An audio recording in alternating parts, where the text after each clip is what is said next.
থেকে আমরা অন টেস্টে কিছু কাজ করব, তা হচ্ছে দেশ বিদেশের খবর, আলোচনা ও সমালোচনা এই শিরোনামে আমরা নিয়মিত অনুষ্ঠান করব। সেই অনুষ্ঠান দীর্ঘ হতে পারে, সংক্ষিপ্ত হতে পারে, কয়েক ঘন্টা হতে পারে। প্রিয় দর্শক, আপনারা আমাদের দেখতে পাচ্ছেন কিনা জানাবেন। আবারও বলছি, আমাদের আজকের অনুষ্ঠানের নাম হচ্ছে যে দেশ বিদেশের খবর, আলোচনা, সমালোচনা, পর্ব 1। যারা দেখছেন দয়া করে জানাবেন যে আমাদের এই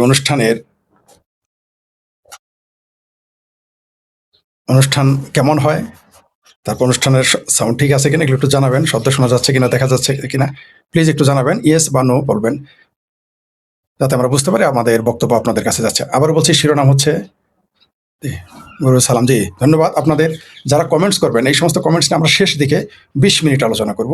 শোনা যাচ্ছে না? Thank you very much. আমাদের শিরোনামটা আপনারা দেখেছেন, দেশ বিদেশের খবর, আলোচনা, সমালোচনা। আজকে পর্ব 1। আমাদের উদ্দেশ্য সম্পর্কে প্রিয় দর্শক আপনাদের বলে রাখি। আমাদের উদ্দেশ্য হচ্ছে আমরা অক্টোবর মাস থেকে পুরো প্রফেশনালি আমাকে আপনারা দেখতে পাবেন, পুরো শতভাগ প্রফেশনাল। এগুলো আমরা রিহার্সেল করতেছি, এবং আমি তো টেকনোলজিতে দুর্বল, তার কারণে আমাকে এই রিহার্সেলগুলো করতে হচ্ছে। কারণ আমাদের তখন অক্টোবর থেকে আমাদের প্রফেশনাল এডিটর থাকবে, আমাদের প্রফেশনাল সহ এডিটর থাকবে, আমাদের প্রফেশনাল টিম থাকবে। আমরা সেই লক্ষ্যে কাজ করে যাচ্ছি। আশা করতেছি অক্টোবর মাসের 1 তারিখ থেকে আমরা চালু করতে পারবো বলে আমরা আশাবাদী। এখন আমরা সেই মর্মে কাজ করতে যাচ্ছি। এই কয়েক মাস আপনারা আমাদের বিভিন্ন গবেষণা দেখবেন, বিভিন্নভাবে আমরা গবেষণা করব, আমরা অনুষ্ঠান কিভাবে চালাবো। আজকে থেকে সেই কাজ শুরু। আবার বলতেছি প্রিয় দর্শক, আমাদের শিরোনাম থাকবে দেশ বিদেশের খবর, আলোচনা, সমালোচনা। আমরা আমাদের মত নেব, কখনো কখনো আমরা দর্শকদের মতামত নেব, তবে আমরা লাইভে আনবো কিনা সেটা আরো পরে জানাবো। আমরা তাদের মতামত, আপনি কমেন্টস করবেন, অবশ্যই আমরা আমাদের মতের বিরোধিতা করলেও আমরা দেখাবো, মতের পক্ষে থাকলেও আমরা দেখাবো, গুরুত্বপূর্ণ যদি হয়। এমন নয় যে শুধু আমাদের পক্ষে যারা বলবেন তাদেরটাই শোনাবো, না, তা না। তো শুরু করা যাক। আজকে আমাদের দেশ বিদেশের খবর, আলোচনা, সমালোচনা, এটার হোস্ট হিসেবে আমাকে আপনারা পাবেন। এই অনুষ্ঠান 1 ঘন্টা হতে পারে, 2 ঘন্টা হতে পারে, 3 ঘন্টা হতে পারে, 4 ঘন্টা হতে পারে। আমরা একটা পরিকল্পনা করে এগোচ্ছি। আমাদের যারা সাপোর্টার টিম রয়েছেন, অর্থাৎ সরাসরি বলে আমাদের যে পৃষ্ঠপোষক রয়েছেন, তাদের পৃষ্ঠপোষকতা এটা চলবে। কারণ একটা অনুষ্ঠান, একটা মানুষ, একটা টিম, এডিটর টিম থাকবে, তারপর আরো অন্যান্য টিম থাকবে আমাদের দেশে বিদেশে, তারা কাজ করবে। সুতরাং আপনাদের সহযোগিতা প্রয়োজন পড়তে পারে, এবং পড়তে পারে, মানে পারবে। আমরা অক্টোবর থেকে প্রফেশনাল মোডে যাব। আমরা এখন বিভিন্নভাবে আমরা গবেষণা করব, কোন দিকে যাব না যাব, কিভাবে কি করবো, এগুলো আমাদের রিহার্সেল চলছে। আমরা এবার চলে যাই। শিরোনাম হচ্ছে দেশ বিদেশের খবর, আলোচনা, সমালোচনা। শেখ ফরিদ, আমি শেখ ফরিদ আপনাদের সামনে আছি। প্রথমে আমরা দেশের কিছু একটা খবর নিই। আপনারা যাকে কেউ কেউ অরিজিনাল কেসকি বান্দির পোলা বলে। আমি আবার বলছি, যেহেতু এখন এই মুহূর্তে এডিটর আমাদের সাথে নেই, তা না হলে আপনাদের আমি সেই ফটোকার্ডগুলো দেখাতে পারতাম। বলতেছি তো, যেগুলো আমাদের রিহার্সাল চলতেছে। আমরা আস্তে আস্তে অক্টোবরের 1 তারিখ থেকে আমরা প্রফেশনাল মোডে যাব। কেসকি বান্দির পোলা, যাকে কেউ ব্যারিস্টার বলে, যদিও এটা ভুয়া ব্যারিস্টার, এই শাহরিয়ার কবির বলেছে 71 সালে এই দেশ স্বাধীন হয়নি। ঠিক আছে, এইভাবে বলেছে, 71 সালে এই দেশ স্বাধীন হয়নি, 71 সালের পরবর্তীতে স্বাধীনতা শুরু হয়েছে। আলাপ শুনছেন তো বক্তব্য? মানে এদের যে আসল উদ্দেশ্য কি আপনারা বুঝতে পারছেন তো, যে এরা কারা? এটা হচ্ছে খবর। এটা কোন পত্রিকা আসছে দেখি, আবারও বলি, এটা খবর। এটা আসছে দ্য পোস্ট, বা অন্যান্য পত্রিকা আসছে, আমরা দেখেছি অন্যান্য পত্রিকাতেও এসেছে, তাই না? আমি দুঃখিত,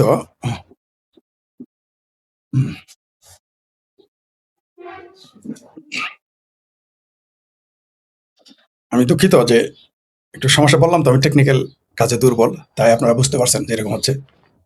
হ্যাঁ,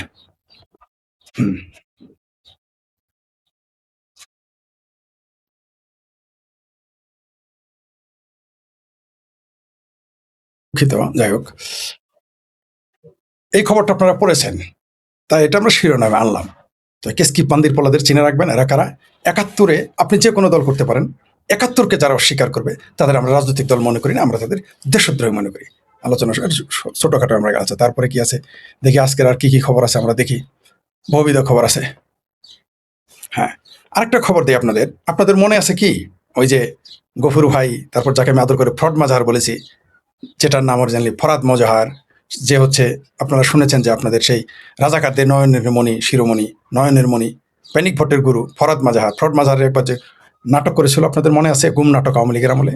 কি নাটক? গুম নাটক। কেন? তার প্রেমিকা নিয়ে তিনি একটু ওই যে মামুনুলের মতো একটু 500 একে লটরপটর করার মতো ঘটনা ঘটিয়েছিল। তারপর সে আওয়ামী লীগের নাটক করে এবং সেই নাটক ধরা পড়ে। সেম একটা নাটক ঘটিয়েছে ছাত্র শিবিরের সম্ভবত সহ আন্তর্জাতিক বিষয়ক সম্পাদক। ছাত্র শিবিরের সব টাটকাউলি থাকে, তো কি করেছে তারা জানেন? এটা সংসদ পর্যন্ত, শুধু জাতীয় পত্রিকায় আসে নাই। প্রথমে তারা নাটক করলো যে শিবিরের এই সহ সম্পাদক গুম হয়ে গেছে। তারা এটাকে প্রথমে আওয়ামী লীগের উপরে চাপিয়ে দিত, তারপরে ভারতের উপরে, পারে নাই। তাদের সেই সম্পাদক বের হয়ে এসেছে। মানে মোটামুটি তাদের সেই আন্তর্জাতিক বিষয়ক সম্পাদকের যে থলের বিড়াল, সেটা সংসদে বাংলাদেশের মুসলেকা স্বরাষ্ট্রমন্ত্রী ফাঁস করে দিয়েছেন। সে একটা বিধবা নারীকে প্রেমের প্রস্তাব দিয়ে তারপর সেক্স করেছে, ইন্টারকোর্স করেছে এবং তাকে বিয়ের প্রলোভন দেখিয়েছে। তাকে তার পেটে বাচ্চা হয়েছিল, যেটা আলী রিয়াজের একটা ঘটনার আগে শুনেছিলেন। যাই হোক, সেটা পরে আসি। সেই ফরাদ মাজারের বউয়ের যে সরকার ছিল, ফরিদা আক্তারের যে কলিগ ছিল ফরিদা আক্তার, আলী রিয়াজ ওই কাজটা করেছে। আমেরিকার ভিসার লোভ দেখিয়ে তার ভ্রূণ হত্যা করিয়েছে এবং তার সেই নারীর খোঁজ এখন আমরা পাই না। তো এই ঠিক একই সিলসিলা, এই ফরদ মাজার আর আলী রিয়াজ, যিনি সংবিধান বাবা ছিলেন, এখন ছাত্র শিবিরের সেই নেতা, কেন্দ্রীয় নেতা কি করেছে? একজনকে প্রথমে বিধবা, তাকে ধর্ষণ করেছে বিয়ের প্রলোভন দেখিয়ে, তারপরে বাচ্চার ভ্রূণ নষ্ট করেছে, আরেকটা ফৌজদারি অপরাধ, তারপরে গুম নাটক করে পালিয়ে গেছিল। কিন্তু ধরা পড়েছে, এখন পত্রিকা এসেছে, আপনারা দেখেছেন সংসদে কিভাবে ঝাঁপিয়ে পড়েছে এই রাজাকার আলবদর তাদের রক্ষা করতে।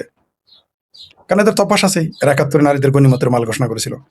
এদের নেতা তো বলেই যে নারীদের, আমাদের জামালপুর নাকি টাঙ্গাইলের নাকি শেরপুরে কোন জামাত নেতা যেন বলেই ফেলেছিলেন, যারা প্রবাসে থাকে তাদের নারীদের ভোগ করার অধিকার আছে, তাদের উপর হক আছে, আর যারা আওয়ামী লীগ করে তাদের বউ মেয়েদের উপর তাদের হক আছে। এগুলো তারা বলেছে, এগুলো তাদের পুরনো স্বভাব। এখন আবার নতুন এরা নাটক শুরু করছে বিয়ে করতে হবে বলে, তারপর আসামি হতে হবে বলে। কারণ একদিকে ভ্রূণ হত্যা করেছে, এটা হত্যা, আরেকদিকে ধর্ষণ করেছে, মিথ্যা প্রপোজাল দিয়েছে, প্রতিশ্রুতি দেওয়ার দায় অভিযুক্ত, এখন ধরা পড়েছে। সবচেয়ে মজার বিষয়, এই বাটপারকে রক্ষা করতে জামাতের আরেক বুদ্ধিজীবী ফেসবুকে এসে কি বলছে জানেন? বলছে যে নবী রাসূলেরাও এই কাজ করতো, অন্যের বইয়ের প্রতি নজর দিত, কোন নজর দিত, এবং পরে বলতো আমার বউটা দিয়ে দাও, তোমার বউটা। সাহাবীরাও নাকি এই কাজ করছে, এটা নাকি পাপ না। মানে এরা কত বড় বজ্জাত! সংসদে সেই ধর্ষক শিবিরের নেতার পক্ষে তো নিয়েছেই, আবার শিবিরের আরেক বুদ্ধিজীবী খ্যাত সে বলেছে যে নবী রাসূলরাও এগুলো করতো, সাহাবারাও এগুলো করতো, অন্যের নারীর প্রতি কুনজর দিত। ইসলাম ধর্মকে হাস্যকর বানানোর জন্য শিবিরের বুদ্ধিজীবীদের চাইতে আর কারো বেশি দরকার আছে? আপনারা আসিফ মহিউদ্দিনের গালি দেন, আসাদ নূরকে গালি দেন, তসলিমা নাসরিনকে গালি দেন, মুফতি ইমরান বশিরকে গালি দেন, কিন্তু রিয়ালিটি হলো ইসলামের ক্ষতি, ইসলামের পশ্চাৎ দেশ দিয়ে শুধু বাস না, কঞ্চা দেওয়ার জন্য বাংলাদেশের শিবিরেরাই যথেষ্ট। তারা কি বলেছে একটু শোনাই, কোট অ্যান্ড কোট পরে এই দেখেন কি বলেছে। এই যে দেখেন, আপনারা দেখলেছে, এই যে বার্তা চিনতে পারছেন না? কি বলেছে শুনেন। একটা সময় সাহাবে কেরাম প্রেম করতো, সাহাবেরা কি করতো? প্রেম করতো। নারীরাও প্রেম করতো, নবীরাও প্রেম করতো। একটা সময় সাহাবা কেরামরা প্রেম করতো, নবীরাও প্রেম করতো। অন্যের স্ত্রী দেখলে ভালো লাগতো, পরে বলতো তোমার স্ত্রীকে আমাকে দিয়ে দাও। এটা কে বলেছে? শিবিরের লোক। কারা করতো? কারা বলতো? সাহাবিরা বলতো। কে বলতো? নবীরা বলতো। এই কথাটাই যদি নূপুর শর্মা ভারত এখন বলে, বা বিজেপির কোনো নেতা নেত্রী বলে, সে হয়ে যাবে কাফের। দেখবেন ভারতে আন্দোলন শুরু হয়ে যাবে। আর বাংলাদেশে এটা যদি আমি বলতাম, এটা কিন্তু আমরা জানি, কিন্তু এটা যদি আমরা বলতাম, আমার আত্মীয় স্বজন আগে আমারে বলতো যে তুমি দূর হও, পারলে জবাই করে বিষ মারতো, নাহলে বিষ খায় মারতো। আর সমাজ, রাষ্ট্র এবং মোল্লা তৌহিদি জনতা তো মিছিলের অভাব হইতো না। কে বলে সেটাকে দেখছেন তো? এই যে শিবিরের জামাতের যে বুদ্ধিজীবী হয়ে গেছে, না এর আগে সে কি বলেছিল জানেন? যে জামাত শিবির থেকে ইমাম মাহাদি আসবে বলছিল এই লোক, অন্য কোনো দল থেকে আসবে না। আবার শোনেন সে কি বলেছে, চিনছেন? চেহারা দেখে বত্তাকে তো চিনে ফেলছেন। এখন তৌহিদি জনতার অনুভূতি জাগে না। এই যে বালাজারি নাকি খালাজারি নাকি সালাজারি যখন বলে, নবীর 6 প্যাক ছিল, নবী কাউবয় ছিল, 3বার তালাক খাওয়া ইনটেক ছিল না বলে ইসলামের অনুসারীদের উম্মুল মুমিনিন খাদিজা, তাকে নিয়ে বলে তখন ইসলাম খতমে যায় না। এরা যখন বলে নবী প্রেম করতো, অন্যের বউরে খুঁজতো, অন্যের বউরে বলতো আমার দিয়ে দাও। সাহাবারাও প্রেম করতো, অন্যের বউরে বলতো আমার দিয়ে দাও। কোন সাহাবা? যে সাহাবাকে আল্লাহ বলেছে তাদের একজনকে যদি তুমি আদর্শ হিসেবে নাও, তুমি চালায় ভেস্তে চলে যাবে। সেই সাহাবার নাকি প্রেম করতো আরেকজনের বউয়ের জন্য। তাহলে কি এই জন্যই এত বোরকা মোরকা লাগানো? অন্যের বউ, চিন্তা, অন্যের কন্যা না, বোন না, খালা না, বাগনি না, অন্যের বউ দেখলেও বলতো যে বউটা। তাহলে চরিত্রটা সাহাবাদের কিরকম ছিল এখন তো বুঝতে পারছেন। এই যে সাহাবা এবং নবীদের যে চরিত্র খারাপ ছিল, এটাকে আমি বলেছি না। কে বলেছে? এই যে শিবিরের ভদ্রলোক, শিবিরের বুদ্ধিজীবী বলেছে। আমি জানি এই কথা বলার পর আমার গালাগালি শুরু করবো, আমার এই গালি দিবে, আর কিছু বলবে না, বুঝতে পারছেন? যাই হোক, তারপরে এবার আসি, দেখি আরো কি কি খবর আছে আমাদের দেশে, একটু দেখি। আরো মজার বিষয়, শিবিরের আরেক বিরাট বুদ্ধিজীবী মির্জা গালিব, নাকি কি মির্জা গালিব, নাকি কি যেন গালিব নাকি পালিব, ওই খালিদ মহিউদ্দিনের গিয়ে বলছে, খালিদ মহিউদ্দিনের ঠিকানায় বলছে যে ইরান যুদ্ধের বিবৃতিতে আমেরিকার নাম উল্লেখ করে নাই, কে? জামাত। এই প্রশ্ন করলেই তখন চেলচালাইয়া এদিকে গেছে ওইদিকে গেছে। দেশি খবর বলতেছি, বিদেশি খবর পরে আসতেছে, আপনাদের জন্য অনেক সুন্দর সুন্দর জিনিস অপেক্ষা করতেছে। আমেরিকার নাম উল্লেখ করতে ভয় পেয়ে গেছে। বুঝতে পারছেন? এই হলো জামাত। আমেরিকা তার ভাসুরের নাম নিতে ভয় পায়। ইরানে যে হামলা করেছে আমেরিকা, ইসরায়েলের কোন আমেরিকার নাম নেয় না। কারণ কি? কারণ আমেরিকার আব্বাই তো তাকে ক্ষমতায় বসিয়েছে।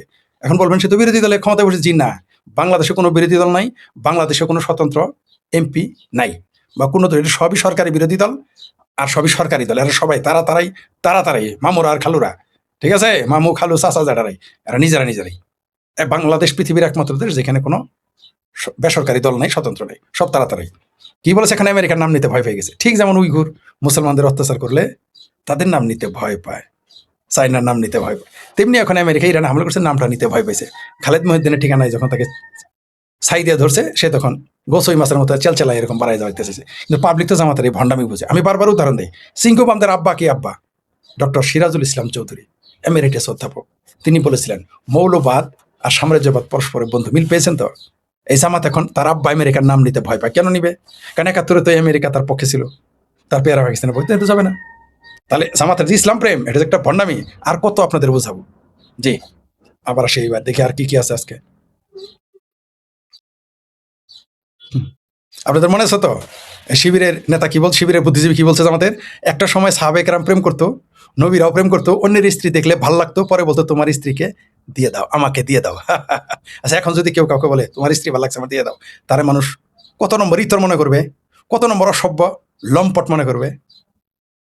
তাহলে সাহাবি আর নবীদের কিরকম লম্পট বানায় ছাড়লো, আমি বলার জন্য জানি গালি দিবে। জি, তারপরে আরো দেখি। হ্যাঁ, তারপরে আবার সেই শিবিরের নেতা আবার কি বলেছিল জানেন? বলেছিল আমি শয়তানের ধোকায় পড়েছিলাম। এরা শয়তানের ধোকায় পড়ে ভ্রূণ হত্যা করায়, এরা শয়তানের ধোকায় পড়ে ধর্ষণ করে, এরা শয়তানের ধোকায় পড়ে বিয়ের প্রলোভন দেয়, এরা শয়তানের ধোকায় পড়ে বাচ্চা বলাৎকার করে, তালেব ইলম বলাৎকার করে, এরা সব শয়তানের ধোকায় পড়ে। যখন ধরা পড়ে তখন শয়তানের ধোকা। আর এই দেশের মানুষগুলো কত বড় স্টুপিড, এটা আবার তখন মেনে নেয়। ঠিক আছে, শয়তানের ধোকা, আকাম করলে সব শয়তানের ধোকা। ঠিক আছে, শয়তানের ধোকায় পড়ে তো লস করো না তুমি। তারপরে দেখি আর কি কি আছে।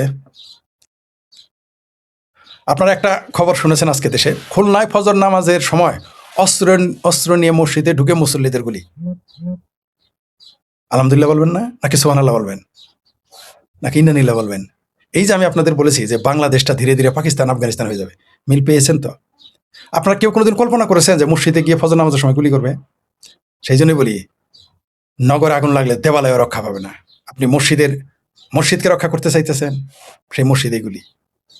আজকে যদি এটা ভারত হইতো, হাই রে চেঁচামেচি হইতো, মন্দির ভাঙেন, প্রতিমা ভাঙেন। এখন দেখছেন নিজের উপরেই আপনার বিলাই আপনার এই খামসাবে, এটাই স্বাভাবিক।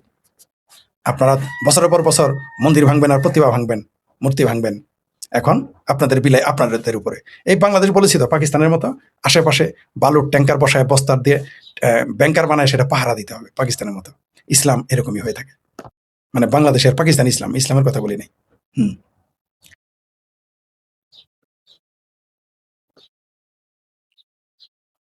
আমি 2 বছর আগে, মানে 2024 সালের 14 জুন একটা পোস্ট দিয়েছিলাম, এখন যুদ্ধ ছড়িয়ে পড়বে আমাদের অঞ্চলে, রোহিঙ্গা ঠেলে দিয়েছে এবং আশ্রয় দিতে বাধ্য করিয়েছে। সরকার ও বিরোধী দল তা মেনেও নিয়েছে।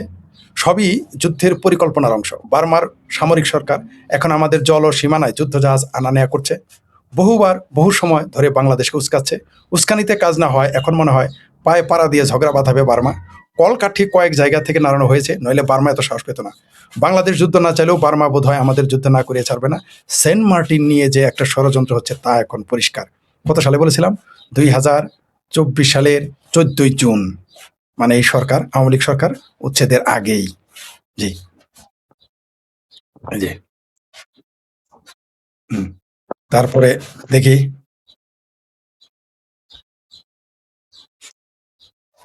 শোনেন, একটু আগে একজন আমাকে মেসেজ করলো পরের লাইন সহ, এটা আমি দেখি না। এই যে সোলাইমান অ্যানালাইসিস জামাতপন্থী অ্যাক্টিভিস্ট একজন পাঠাইছে আমাকে, এই যে, মানে তারপর আমি তো বলছি ওটা পরের লাইনও পাঠাইছে আরেকটা। ওটা আমার কাছে ধন্যবাদ প্রিয় দর্শক, যিনি আমাকে মানে যারা আমার হোয়াটসঅ্যাপ নাম্বার জানে তারা পাঠিয়েছে। সাহাবীদের মধ্যেও প্রেম ঘটিত ঘটনা ঘটতো, যেমন অন্যের স্ত্রীকে ভালো লাগতো, তারপর তাকে বলতো তোমার স্ত্রীকে আমাকে দিয়ে দাও।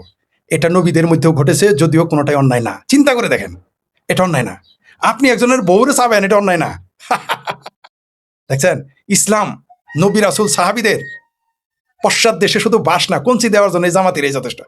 এই কথাটা হিন্দুরা পড়বে না, এই কথাটা খ্রিস্টানরা পড়বে না। আর হাসতেছে না তারা? হাসতেছে কিনা বলেন? আপনারাই বলেন যারা মুসলমান। এই যে আমাদের গালি দেন, তসলিমা নাসরিনকে গালি দেন, আসাদুরকে গালি দেন, আসিফ মহিউদ্দিনকে গালি দেন, এখন আমাদের একজন তরুণ একজন এসেছে মুফতি ইমরান বশির, তাকে গালি দেন, মাঝে মাঝে আমি শেখ ফরিদকেও গালি দেন, মুফতি মাসুদকে গালি দেন। দেখেন তো এটা কে বলছে? এই কথাটা আমরা বললে কিন্তু এতক্ষণ জিহাদ ঘোষণা করতেন, আমাদের কল্লা ফেলাই দিয়ে বলতেন যে এটা ওয়াজিব হয়ে গেছে, যে এর এর মাথা নেওয়া ওয়াজিব হয়ে গেছে। আমাদেরকে সাতিমে রাসূল, গুস্তাকে রাসূল, গুস্তাকে সাহাবা বলতেন, ইসলামের দুশমন বলতেন। কিন্তু এখন জামাতিরা বলতেছে যে এটা আপনাদের কাছে খুব ভালো, মজায় মজা। তার মানে আপনারা যে নিজেরাও যারা তৌহিদি জনতার অনুভূতিও যে একটা ফাত্রামি, এখন বুঝতে পারছেন তো? জি।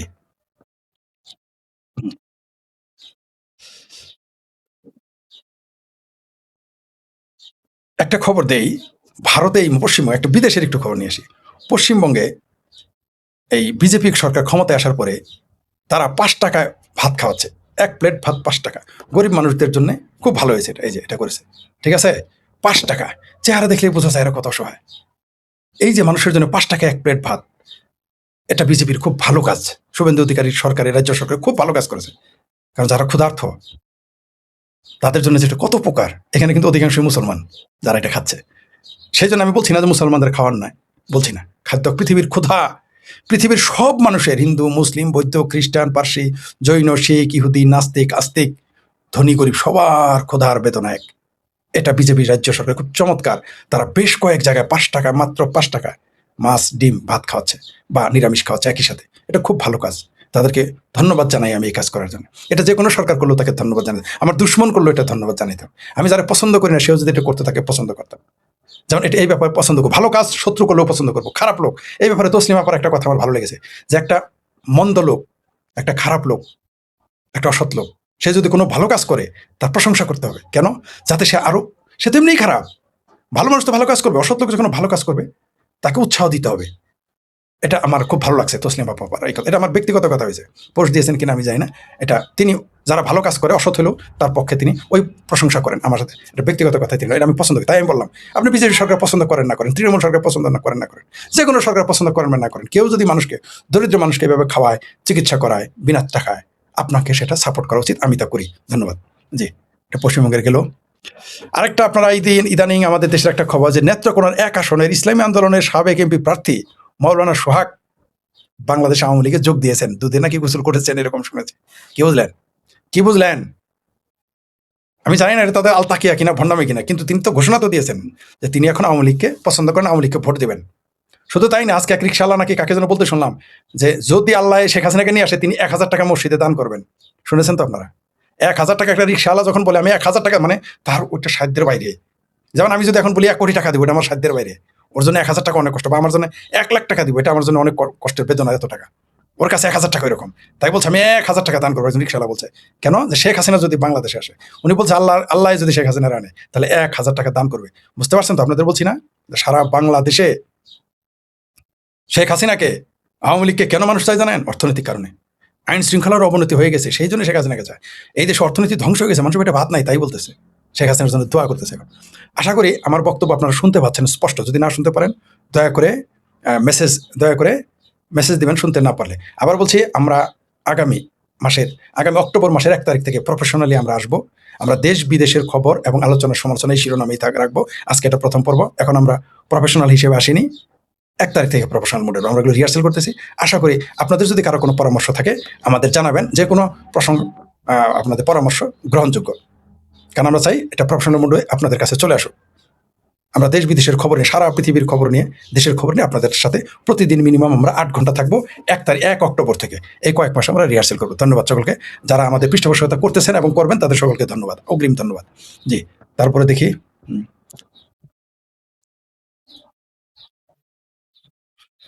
এইবার একটা কথা বলি। আপনারা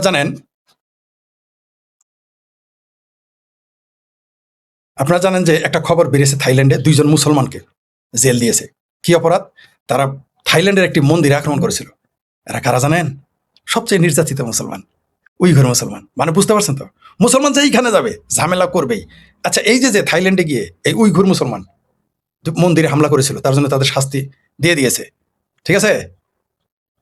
আপনি এটা ভাবতে পারেন, থাইল্যান্ডে মন্দিরে হামলা করছে কারা? সবচেয়ে নির্যাতিত মুসলমান, উইঘুর মুসলমান, যাদের পক্ষে আমি বলি আহারে কত তারা বিপদে আছে। এটা গতকাল পরশু দিনের নিউজ। তাদের জেল হয়ে গেছে, এই যে নিয়ে যাচ্ছে।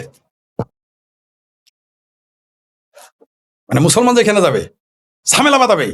এরা ইসলামকে কলঙ্কিত করবে, এরা মুসলমানকে কলঙ্কিত করবে, এরা নিজের সম্প্রদায়কে কলঙ্কিত করবে, দেশকে কলঙ্কিত করবেই। নিশ্চয়ই থাইল্যান্ডে তো কোনো সময় মুসলমান নির্যাতন হয় না, ওইখানে কেন করলো এটা? ওইখানে তো বিজেপি নাই, বজরং দল নাই, ওইখানে তো ইসরায়েল নাই। আরো মজার বিষয়, এই থাইল্যান্ড আর কম্বোডিয়া কিন্তু শিব মন্দির নিয়ে ফাইট হয়েছে। অদ্ভুত ব্যাপার না? থাইল্যান্ডে যুদ্ধ হয়েছে মন্দিরের মালিকানা নিয়ে। যাই হোক, সেটা অন্য বিষয়। তাহলে মুসলমান, এই যে থাইল্যান্ডের ঘটনা, মানে মুসলমান পৃথিবীর যেখানেই যাক সবচেয়ে ভালো মুসলমান। কয় যে জামালপুরের মধ্যে না সবচেয়ে ফরিদ হলে সবচেয়ে ভালো ছেলে, তাই নাকি? কয় কিন্তু ফরিদ তো গাছের উপরে উঠে আমাদের শরীরে মুইতে দিছে, আমরা যখন রাস্তায় যাই কই তো সবচেয়ে ভালো। মানে জামালপুর জেলার সবচেয়ে ভালো যে ছেলে, সেও কেউ যদি রাস্তাতে যায় গাছের উপর দিয়ে মুইতে দেয়। তো সবচেয়ে নির্যাতিত নিপীড়িত অসহায় মুসলমান হলো উইগুর মুসলমান।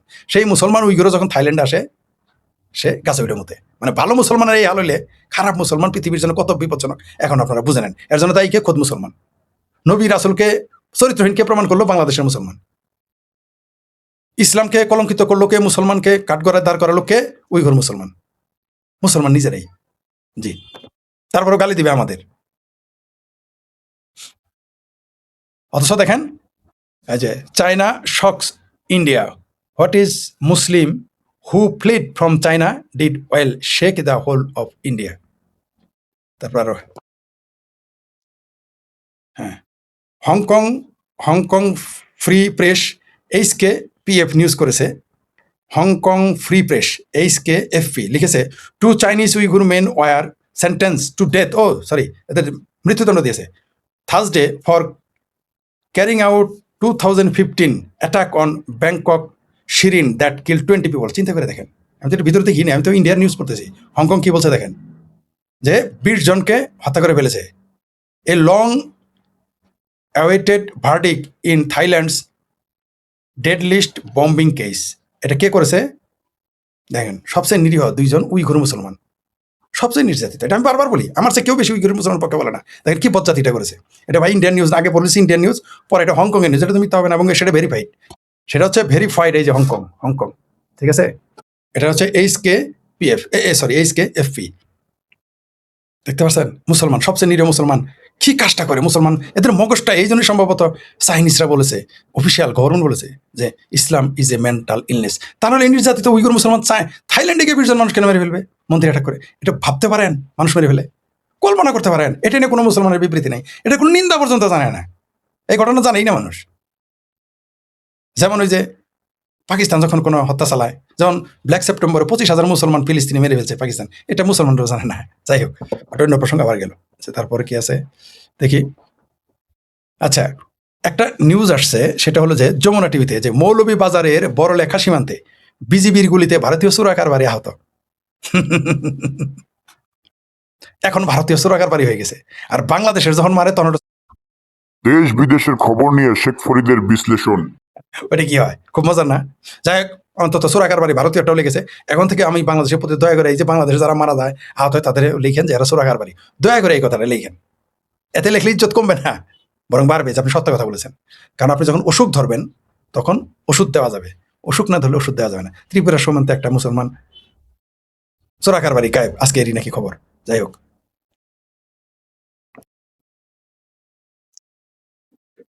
আপনারা একটা খবর পড়েছেন, বাংলা ট্রিবিউনে এসেছে, আস্ত মোবাইল টাওয়ার উধাও, সঙ্গে থাকা 15 কেভিএস জেনারেটর ও টেলিকম সরঞ্জাম সহ চোরেরা হাওয়া করে দিয়েছে। এটা একটা অদ্ভুত ব্যাপার। এটা আসছে বাংলা ট্রিবিউনে। আমাদের এলাকায় সরিষাবাড়িতে ঘটেছিল। আমার এক বন্ধুর বাসার পাশে এই ছিল, কি বলে, ট্রান্সফরমার ছিল, ট্রান্সফরমার 33,000 ভোল্টেজ, ট্রান্সফরমার খুলে নিয়ে চলে গেছে। এই হলো চোর, বাবারে বাবা। চিন্তা করতে পারেন, 33,000 ভোল্টেজের ট্রান্সফরমার খুলে নিয়ে রানিং, তাও আবার অফ দ্য অফিসের সামনে। আমাদের সরিষাবাড়ির অফ দ্য অফিসের সামনে আমার বন্ধুর বাসা, সেই বন্ধুর পাশে, মানে অফ দ্য অফিসের সামনেই আমার বন্ধুর বাসা, সেইখানে থেকেই গায়েব, ট্রান্সফরমার গায়েব। চলমান ট্রান্সফরমার তুলে নিয়ে চলে, খুলে নিয়ে চলে গেছে। এটা কি করে সম্ভব? চোর বটে।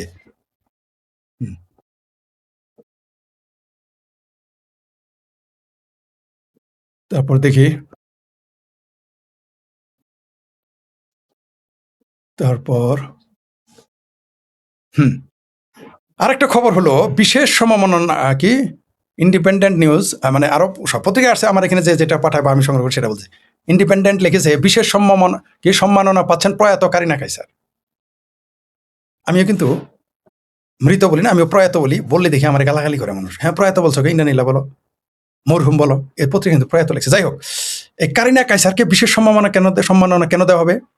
ও তো দূরে তোর বাপের কোনো অবদান আছে বাংলাদেশের জন্য ফুটবল খেলা ছাড়া? ওর বাপের যদি ফুটবল খেলার জন্য কোনো, আমি তারা পছন্দ করি না, জঘন্য একটা মানুষ কাইসার আমি, কিন্তু তারা যদি ফুটবলের জন্য সম্মাননা দেয় তাকে পুরস্কৃত আমি ওয়েলকাম জানাবো, কারণ তার সে হচ্ছে তার তার দাদি কে যদি দাবার ব্যাপারে সম্মাননা দেয় আমি ওয়েলকাম জানাবো। কিন্তু কারিনার জন্য কেন দিল? ওই জুলাই সন্ত্রাস করার জন্য? এটা সেই কারিনা যার বাবা তার কবরে পাকিস্তানের পতাকা দিয়ে ঢেকে রেখেছে। কল্পনা করতে পারেন কত অসভ্য, কত ইতর।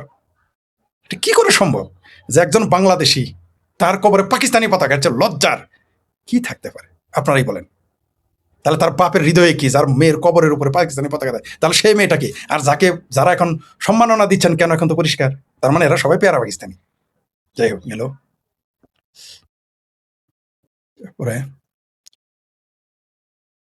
আচ্ছা, আপনারা একটা নিউজ জানেন যে এটা আবার ওই যে জামাতে একটা পেজ আছে না, পেজ দ্য পিপলও আসছে, যে গাইবান্ধার শিব মন্দির ঘুরিয়ে দেওয়ার দাবি বাইতুল মুকাররমের মুসল্লিদের। আচ্ছা, আপনি শিব মন্দির কেন ঘুরিয়ে দেবেন? এই অধিকার আপনাকে কে দিল? এটা তো সরাসরি ফৌজদারি অপরাধ, তাদের গ্রেপ্তার কোনো শব্দে সেটা বলা যাবে? আচ্ছা, এখন যদি এই কথাটাই ভারতের মুসলমান বলে, ভারতের হিন্দুরা বলে যে দেওবন্দ মাদ্রাসা ঘুরিয়ে দাও, এরা তো সিকরা সিকরি করবে। এরা যদি বলে দিল্লির জামা মসজিদ ঘুরাই দাও, এরাই সিকরা সিকরি করবে। মানে এদের চিন্তা চেতনাটা তো দেখতেছেন তো। মানে এখানে আপনি বাংলাদেশের নাগরিক যারা সনাতনী, তারা তাদের শিব মন্দির আপনি ঘুরিয়ে দেবেন, কোন আইনে? এদের বিরুদ্ধে কেন অ্যাকশন হলো না? হুম।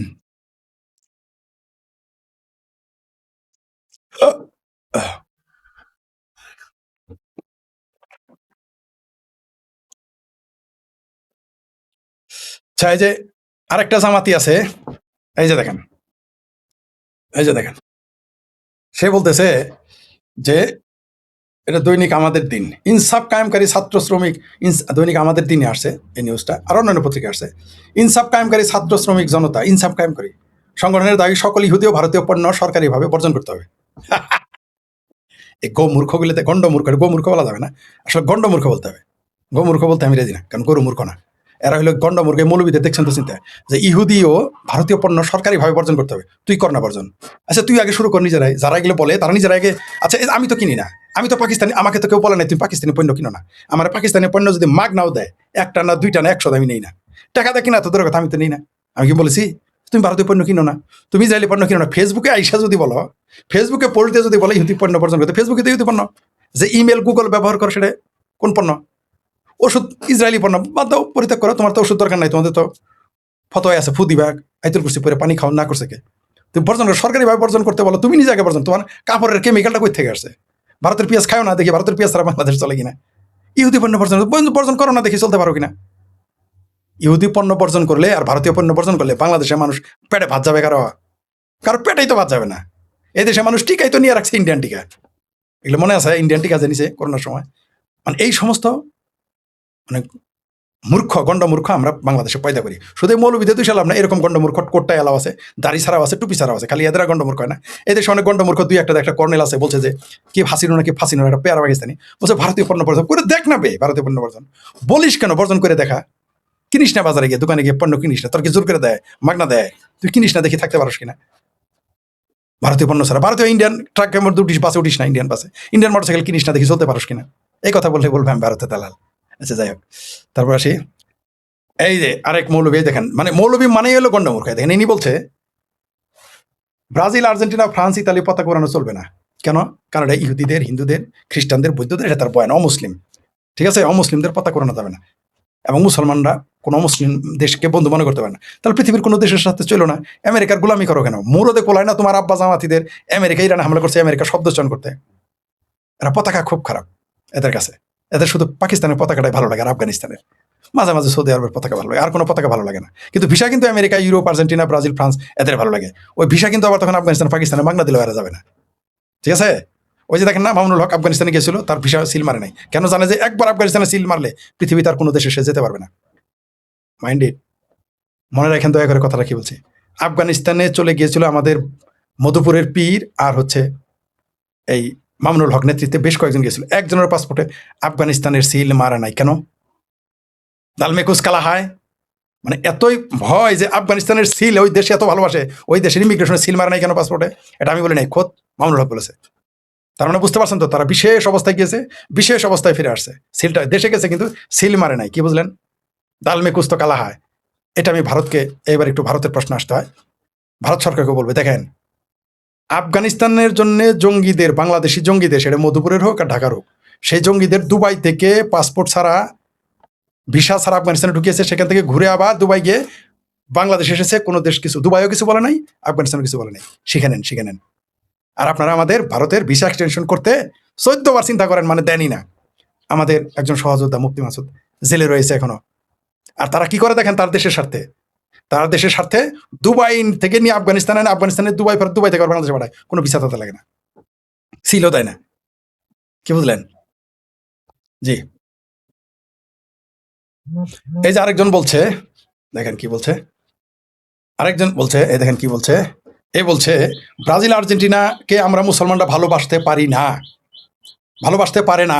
হ্যাঁ ঠিক, শুধু ব্রাজিল আর্জেন্টিনা না, কোনো মুসলমান ও মুসলমানকে ভালোবাসতে পারে না। এটা পশ্চিমবাংলার বামপন্থীদের বোঝান, দিল্লির বামপন্থীদের বোঝান, পৃথিবীর ইউরোপ আমেরিকার বামপন্থীদের বোঝান, আর বাংলাদেশের চক্রবর্তী পক্রবর্তী বক্রবর্তী বসু মসু পশু যারা আছে, চ্যাটার্জি ব্যাটার্জি যারা আছেন, তারা কি এটা শুনেছেন যে কোনো মুসলমান ব্রাজিল আর্জেন্টিনাকে ভালোবাসতে পারে না, কোনো মুসলমানকে ভালোবাসতে পারে না? এটা একটু জানিয়ে নিয়েন, ঠিক আছে? এই যে যারা ভারতের মুসলমান মনে করেন মুসলমান শান্তিপ্রিয়, এটা একটু শুনে নিয়েন, এটা আমার কথা না, তারা বলেছে। হুম।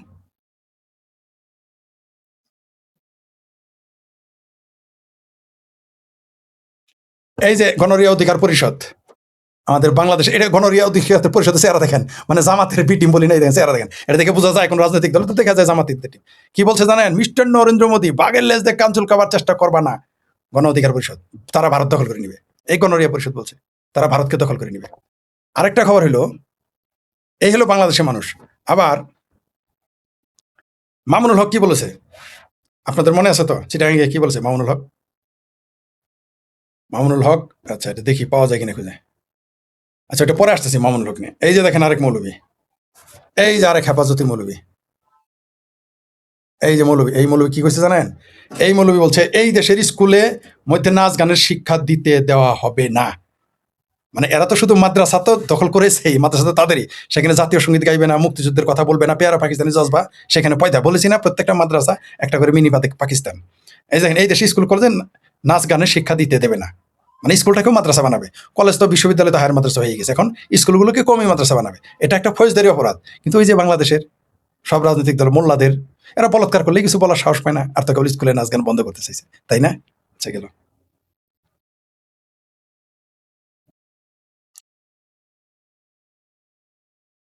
আরেকটা জিনিস বলি, দেখেন তো এই লোকটা চিনেন কিনা আপনারা? নিশ্চয়ই চিনেন, শিশির মনির, জামাতি মাল। এর সম্পর্কে একটা আপনাদের বলি। 8 দিন হসপিটালে যে শিশু মারা গেছে, এই উকিলকে শিবির, এই শিবিরের শিশির মনির। বুয়েটে আবরার হত্যার 7 আসামির পক্ষের আইনজীবীকে এই শিশির মনির। কি বুঝলেন? আবরার তো শিবির, সেই শিবিরের আসামির পক্ষে কে? জামাতের শিশির মনির শিবির। তারপর রমনা বটমূলে বোমা হামলা, আসামির পক্ষের উকিলের নাম শিশির মনির। রানা প্লাজায় 1136 জন নিহত, সাবেক আইজিপি বেনজির ও মামুনকে আলোচিত মামলায় আইনি সহায়ক এই শিশির মনির। তারপরে এরকম সব আকাম কুকাম, সব বড় বড় আকাম কুকামের উকিল হয় এই শিশির মনির জামাতি। কি বুঝলেন? দালমে কুস্তা কালা হয়, কুস্তো কালা হয়।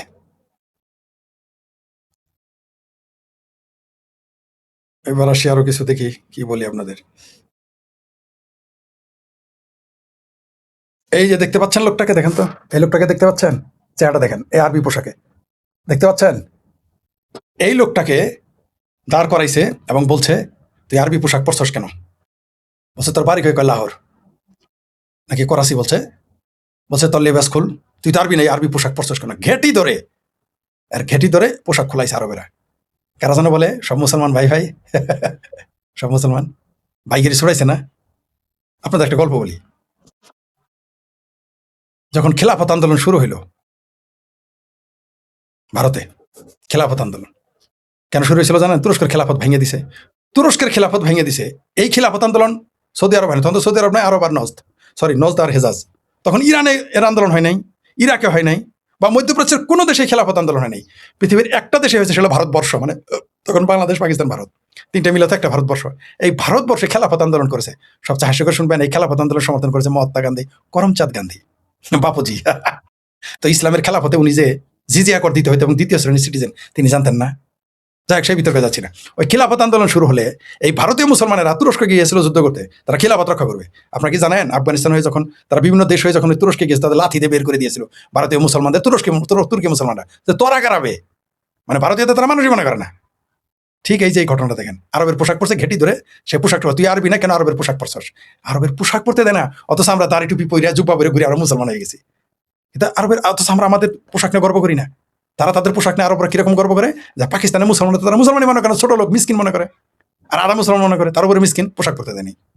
এটা পেয়ারা। এটা যদি ভারতে করতো, ধরেন এই ঘটনা ভারতে ঘটছে, তাহলে এতক্ষণ দেখতেন বামপন্থীরা সারা দুনিয়া মিছিল করতো, মুসলমানরা সারা পৃথিবীতে চিৎকার চেঁচামেচি করতো, বাংলাদেশের চক্রবর্তীরাও চিকরাচিকরি করতো, বাংলাদেশের বামেরাও নাচানাচি করতো, বাংলাদেশের মানবাধিকার কর্মীরা লিখতো। কিন্তু এইটা দেখেন ঘটনাই জানে না। এটা নিয়ে কেউ কলা, এটা নিয়ে ওই যে প্রথম আলো না শেষ আলো অন্ধকার, কারা কারা যেন আছে, ওয়াইসি ময়সি ফুয়াইসি ডিবি স্টেটের কারা কারা, তারা এটা নিয়ে লিখবে না।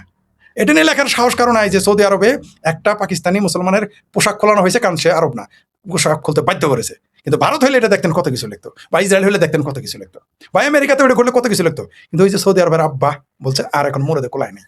মানে এরা কত বড় ভণ্ড দেখছেন তো। বাংলাদেশের লেখক, বামপন্থী ডানপন্থী যারাই বলেন, ইসলাম, যারা ইসলাম প্রিয়, পেয়ারা পাকিস্তানের কথা বলেন, কারণ আব্বা কি আব্বা খোলাইছে কিছু বলবে না, আরবের পোশাক পরার অধিকার দেয় না। 11 বছর আগে আমি একটা পোস্ট দিয়েছিলাম, এটা কেন দিল আমারে? আচ্ছা, 11 বছর আগে একটা পোস্ট দিয়েছিলাম, শোনেন।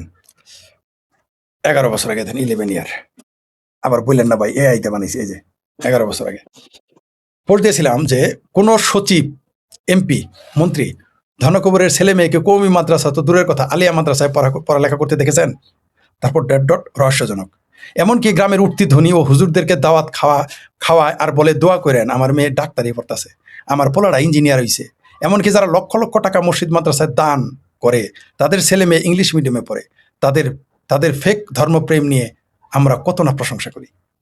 এটা আমার 11 বছর আগের পোস্ট, এই দিনে 13 তারিখের, 13 জুলাই এটা পোস্ট করেছিলাম।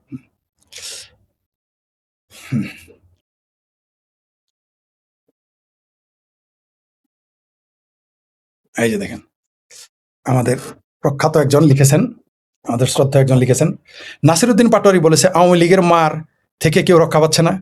মাস্টার মাইন্ড মাহফুজ আলম বলেছে জীবন বাঁচাতে চুপ করে আছি। আসিফ নজরুল আহমদ, সজীব আহমদ, সজীব ভুইয়া, ফরিদ আক্তার, তৌহিদ হোসেন, ব্রিগেডিয়ার সাকাত হোসেন, আলিমা মজুমদার, নাহিদ ইসলাম বলেছে ডক্টর ইউনুসের কিচেন ক্যাবিনেটের কোনো সিদ্ধান্ত সম্পর্কে তারা জানতো না, সবাই দাঁড়ানো এড়ানোর চেষ্টায় এত আতঙ্কিত হচ্ছেটা কি। নিচে ওইটাই লেখা আছে, হাল আছে, এটা বললাম। আর এই যে দেখেন বাটপার শিশির মনির কি বলছে দেখেন, এই দেখেন বাটপার শিশির মনি বলেছে ভারতের লাভের জন্য 8 দিন হসপিটাল বন্ধ করে দিয়েছে সরকার, যাতে রোগীরা দেশে চিকিৎসা না নিতে পেরে ভারতে যায়। হাসপাতালে 6 শিশু মৃত্যু আদতে কোনো কারণ নয়। শিশির মনির জামাত নেতা। আচ্ছা, এই 8 দিন যখন খোলা ছিল তখন মানুষ ভারতে যায় নাই? যায় না? ওটা বন্ধ করতে হবে। যারা 8 দিনে যায়, যারা ভারতে যায়, তারা কোনো দিনে 8 দিনে যায় না। আর 8 দিন নিয়ে জামাতের এত চিকিৎসা চেঁচামেচি কেন? তার মানে 8 দিন হসপিটাল জামাতের রাইতের হসপিটাল না, দিনে 8 দিন হলো পাবলিকের হসপিটাল, আর রাইতে হলো জামাতের হসপিটাল। তার জন্যই জামাতিরা এই 8 দিন হসপিটাল রক্ষার জন্য উঠে পড়ে। তার মানে এই 8 দিন হসপিটাল ইসলামী ব্যাংক হসপিটাল নয়, তোর তো জানাই জামাতি হসপিটাল, মানে 8 দিন হসপিটাল তাহলে জামাতিদের গুপ্ত হসপিটাল। তার জন্য জামাতিরা উঠে পড়ে লেগেছে। আবার আরেক নারীকে বলতে শুনলাম যে হাসপাতাল বন্ধ করতে হবে কেন, লাইসেন্স বাতিল করতে হবে কেন, মানে সরকারকে জিজ্ঞেস করে যেতে হবে। আবার আরেক নারী বলেছে আমার বাচ্চার ডেট দেওয়া 7 দিনে আমি ডেলিভারি করবো। বুঝতে পারছেন তো 8 দিন হসপিটাল আসলে কার? সরকার বলছে যে লাইসেন্স বাতিল করছে, সে সেটা মানে না, মানে সরকারি আদেশ মানে না। সরকারি আদেশ না মানা যে ফৌজদারি অপরাধ, এটা কি তারা জানে? আওয়ামী লীগ নির্দেশ দিলে মানলো না, মানলাম। আওয়ামী লীগ তো তাদের তো, আওয়ামী লীগ তো হিন্দু দল, ভারতের দল। এখন তো তার সরকার, তাদের মায়ের ভাতারের সরকার, তাদের বোনের লাঙ্গের সরকার, তাদের মায়ের লাঙ্গের সরকার এখন। তারপরে তার আদেশ মানতেছে না, মানেটা কি? সরকারি আদেশ তুই মানবি স্যার, তোর পাপে মানবে। আচ্ছা, আরেকটা খবর দিই।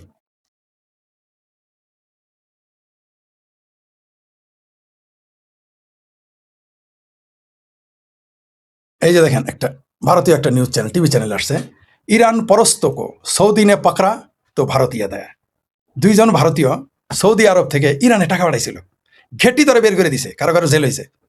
আচ্ছা, ইরানে টাকা পাঠানোর জন্য যদি এখন ভারতের কোনো মুসলমানের জেল হইতো, বাংলাদেশের মুসলমান, ভারতের মুসলমান, বামপন্থী, ডানপন্থী, বামপন্থী কি শিক্ষাশিক্ষি না পারতো, তাই না? ইসলাম খত্রমে হয়ে যাইতো, গণতন্ত্র খত্রমে, সংখ্যালঘু খত্রমে। সৌদি আরবে যে লাথি দিয়ে বাইর করে দিল এবং জেল দিল, এবং অনেকগুলোকে ইরানের পক্ষ নেওয়ার জন্য পাকিস্তানি, বাংলাদেশি, তারপর ভারতীয়দের ঘেটি ধরে বের করে দেয় নাই মধ্যপ্রাচ্য থেকে। একটা লোককে টু শব্দ করতে দেখেছেন? দেখেন নাই? খুব মজার না? তখন আর ইসলামী চেতনা জাগে না, ইসলামী জজবা জাগে না, কারণ আব্বারা পাঠাইছে। কিন্তু ভারত করলে হয়তো দেখতেন। এটা হলো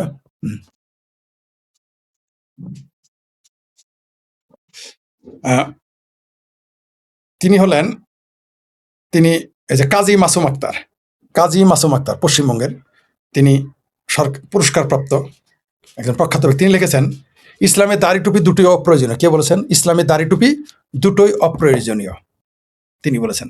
আবার বলি, তিনি বলেছেন, কাজী মাসুম আক্তার, তিনি বলেছেন, ভারত সরকারের পুরস্কারপ্রাপ্ত এবং প্রখ্যাত নেতা।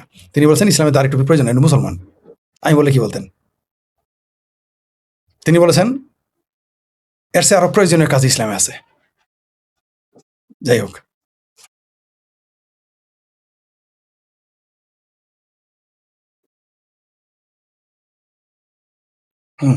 আমার প্রিয় কমরেড, তার একটা বক্তব্য আপনাদের শোনাবো।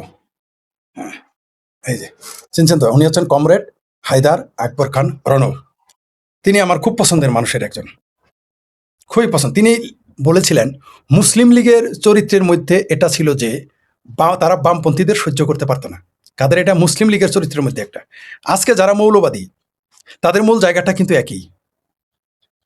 তাদের মতে এখানকার মৌলবাদের 4টি স্তম্ভের উপরে, আমার মতে, মানে হায়দার আকবর খান রণ, এটা আমি কয়েকবার আপনাদের বলেছি, আমার লাইভে বলেছি, বিভিন্ন বক্তব্যে বলেছি, লিখেছি। যদিও তার পরিবার এই কথার সাথে এখন একমত কিনা আমি জানি না, কিন্তু আমি একমত। তার শিষ্যরাই একমত কিনা তাও আমি জানি না, কিন্তু আমি একমত। তিনি বলেছেন, আবার বলি, পূর্ণটাই বলি, মুসলিম লীগের চরিত্রের মধ্যেই একটা ছিল যে বামপন্থীদের সহ্য করতে পারতো না। আজকেও যারা মৌলবাদী, তাদের মূল জায়গাটা কিন্তু একই। আমার মতে এখনকার মৌলবাদ 4টি স্তম্ভের উপরে দাঁড়িয়ে আছে। স্তম্ভ 3টি কি কি? ভারত বিরোধিতা 1, 2 হিন্দু বিরোধিতা, 3 বাংলা সংস্কৃতি বিরোধিতা, আর নতুন করে যোগ হয়েছে নারী বিদ্বেষ। তাহলে মৌলবাদীদের কি কি? 4টায়। হে বামপন্থীরা মনে রাখো, আমি বললে তো দোষ হয়ে যায়। এগুলো আমি যখন বলি আমার তো সাইদিয়া ধরে যে বামপন্থীদের খালু বলছে। বামপন্থীদের খালু, খালু শ্বশুর, কারো দুলাভাই, কারো আব্বা, কারো মামা, চাচা, উনি বলছেন। আমি বলি নাই। কি বলছে? মৌলবাদীদের 4টা স্তম্ভ: ভারত বিরোধিতা, হিন্দু বিরোধিতা, বাঙালি সংস্কৃতি বিরোধিতা এবং নারী বিদ্বেষ। এই 4টা হচ্ছে মৌলবাদীদের স্তম্ভ। মিলে গেছে তো?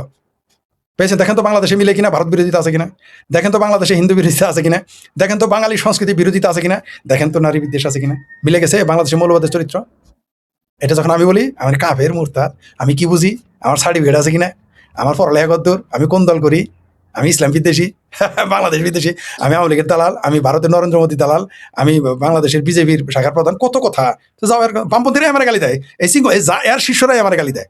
এই কথাটা আমি বলার কারণে এই হায়দার আকবর খান রণর শিষ্যরাও আমার গালি দেয়, আমি হাসি। আমি এইরকম তাদের কথাই বলি। আমি অধিকাংশ কিন্তু অন্যের কথাই বলি, আমার কথা বলি না। পণ্ডিতদের কথাই আমি, আমার বক্তব্যের অধিকাংশ বক্তব্য পড়ার কারণে, শোনার কারণে এগুলো আমি বলি। আমার বক্তব্য কম বলে, আমি জানি আমার কোনো যোগ্যতা, আমার কথা কে শুনবে। কিন্তু এই সিংহবামের, আমার এই সিংহবাম তার আব্বা, কিন্তু হায়দার আকবর রণ কিন্তু সিংহবাম, ঠিক আছে? উনি সিংহবাম ছিলেন, তবে তাকে আমি খুব শ্রদ্ধা করতাম। মানে তার দিকে তাকিয়ে থাকতাম যে এত বড় একজন পণ্ডিত ব্যক্তি, এত বড় একজন বামপন্থী মানুষ। শোনেন, সবচেয়ে মজার বিষয়, অবশেষে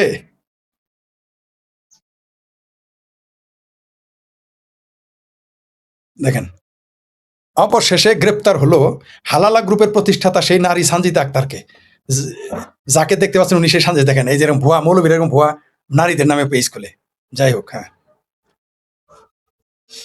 আরেকটা বার ফেসবুক থেকে একটা নিউজ জানে। উনি হচ্ছেন শীতাংশু গুহ। তিনি লিখেছেন, শীতাংশু গুহ লিখেছেন, শীতাংশু গুহ, তিনি লিখেছেন, মণিপুরে আন্দোলন দেখে বাংলাদেশে মৌলবাদীরা ভারত ভাঙার সুখ স্বপ্ন দেখেছিল। মণিপুরীরা এখন মুসলিম খেদাও আন্দোলন শুরু করেছে। কি হবে এখন? কি বুঝলেন? এইবার আসি তাজুল ইসলাম। চিনছেন তো? এই তাজুল ইসলাম, তাজুল ইসলামকে চিনছেন তো আপনার? তাজুল ইসলাম, তিনি তার পোস্টে লিখেছেন, আমাদের আইনবিদ লিখেছেন তিনি, মেহের, আচ্ছা আচ্ছা দেখি, মেহের আফরোজ শাওন পোস্ট দিয়েছিলেন, আজকে 2টা ঘটনার পর ভাবতে আনন্দ লাগতেছে যে নেত্রকোনা আমার শ্বশুর বাড়ি। 2টা ঘটনা কি আমাকে জিজ্ঞেস করবেন না, ফেসবুকে পেয়ে যাবেন। আর যারা বুঝে ফেলেছেন তাদের শুভেচ্ছা। এটা কে বলেছে? মেহের আফরোজ শাওন। এটাকে নিয়ে আমাদের বাংলাদেশের আইন বিশারদ জামাতি ওরফে বিএনপি উনি লিখেছেন, এই যে তাজুল পোস্ট দিয়েছে, হ্যাঁ, জুলাই বিপ্লবে অর্জিত, আসলে জুলাই বিপ্লব না, জুলাই সন্ত্রাস মাধ্যম অর্জিত বাংলাদেশে এই মহিলার ধৃষ্টতা সকল সীমা অতিক্রম করেছে। শাওন এখানে কাউকে গালি দেয় নাই, শুধু ইশারাতে বলেছে এটি নাকি জুলাই আন্দোলনের বিরুদ্ধে ধৃষ্টতা।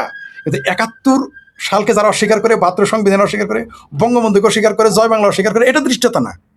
কিন্তু শুধু বলেছে যে আজকে 2টা ঘটনা ভাবতে আনন্দ লাগছে, নেত্রকোনা আমার শ্বশুরবাড়ি, এতেই হাতে গা লেগে গেছে। আর বঙ্গবন্ধু, শেখ হাসিনা, জয় বাংলা শব্দ, মুক্তিযুদ্ধ, 7 মার্চের ভাষণ একটু হতে বাধ্য, এগুলো এগুলো এগুলো ধৃষ্টতা না এই আইনমন্ত্রীর দৃষ্টিতে। আর জুলাই সন্ত্রাসীদের নিয়ে একটু কথা বললে, ইশারাতে বললে সেটা ধৃষ্টতা হয়ে যায়। যাই হোক, নেত্রকোনায় যে 2টো ঘটনার পরিতে এই মহিলা আল্লাহ এই মহিলা তাহলে কি বলেছে? এই তাজুল বলেছে, এই তাজুল শেষ দিয়েছে, তা হলো নেত্রকোনায় জুলাই স্তম্ভে আগুন দেওয়া। জুলাই স্তম্ভে আগুন দিয়েছে বলে চলে তাজুলের? কিরে তাজুল, ক্যানভাসার আমাদের এলাকায় একটা আছে, ক্যানভাসার তাজুল বলি আমরা, জামালপুরে ল্যাংটা পরিবেশে এখন আছে।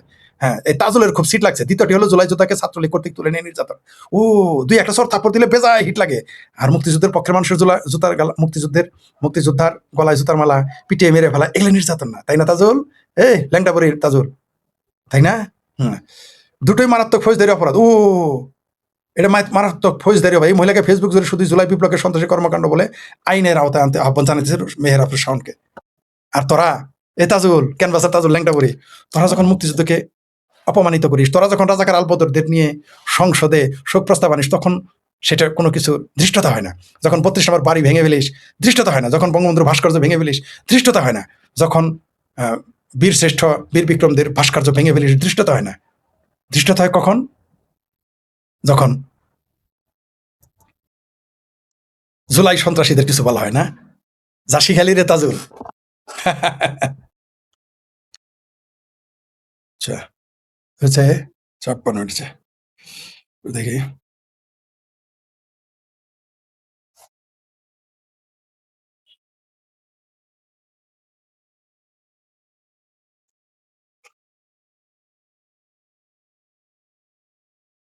হুম,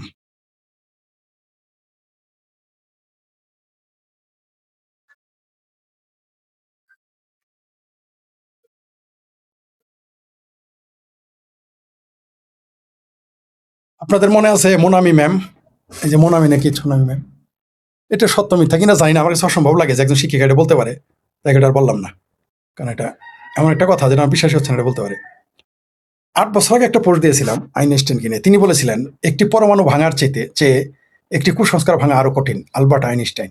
এটা আমি, এই লেখাটা আমি দেখেছিলাম একটা স্টেশনের দেয়ালে, সম্ভবত পশ্চিমবঙ্গে ছত্রাগাছি স্টেশন। ছত্রাগাছি স্টেশনের দেয়ালে এটা লেখা ছিল যে একটি পরমাণুর চেয়ে একটি কুসংস্কার ভাঙা আরো কঠিন। এটা আইনস্টাইনের মতো লোক বলেছিলেন। আমরা কিন্তু সেই কাজটাই করি, আমরা কুসংস্কার ভাঙার জন্য কাজ করি। এই কথাটা যদি আপনি বাংলাদেশের দেয়ালে লেখেন, দেখবেন ওটা লিখতে দেবে না, মুছে ফেলবে।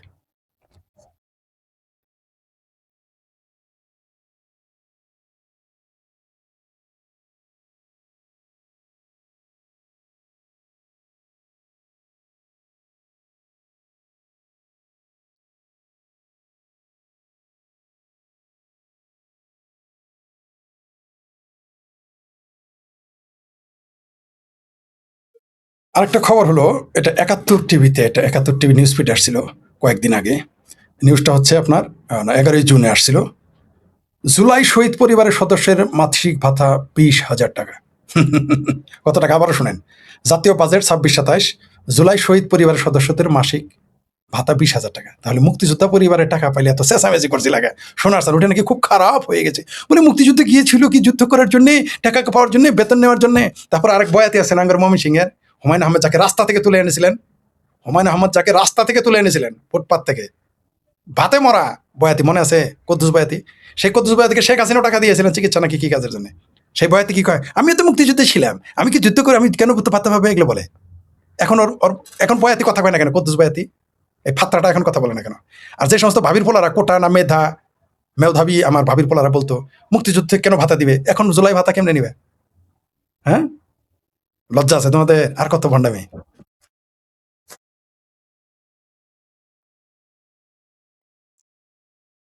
এইবার আসেন একটা দেখেন, এই দেখেন, এই দুই পাকিস্তানের চিনে রাখেন।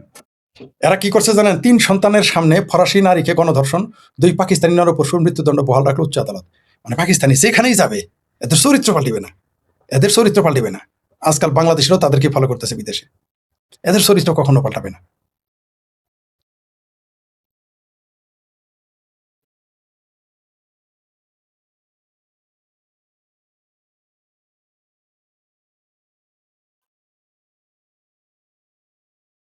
আচ্ছা, আর যে টাকলা, টাকলাটা চিনেন না? টাকলা, যে টাকলা ফুয়াদ কইছে, এটা হলো, এটাও 11 জুনের নিউজ।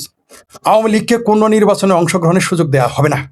মনে হয় যে টাকলা ফুয়াদ আর ওই যে আরেকটা আছে শাহরিয়ার, ওই যে কেসকি বান্দির পোলা, ওটা নাকি 2টি ব্যারিস্টার, যদি 2টি ভুয়া ব্যারিস্টার। আওয়ামী লীগকে কোনো নির্বাচনে অংশগ্রহণের সুযোগ দেওয়া হবে না। আচ্ছা, এই কথাটাই যখন আগামীতে বলা হবে, জামাতকে কোনো নির্বাচনে অংশগ্রহণ করতে দেওয়া হবে না, বিএনপিকে কোনো নির্বাচনে অংশগ্রহণ করতে দেওয়া হবে না, চিঙ্কু বামদের কোনো নির্বাচনে অংশগ্রহণ করতে দেওয়া হবে না, তখন বলবে কি গণতন্ত্র খতরে মেয়ে, ইসলাম খতরে মেয়ে। এখন কোনো কিছুই খতরে মেয়ে না, এটা মনে রাখেন। এগুলো কেন বলতেছে, এগুলো রেকর্ড থেকে যাক, যে আওয়ামী লীগকে কোনো নির্বাচনে অংশগ্রহণের সুযোগ দেওয়া হবে না, টাকলা ফুয়াদ বলছে।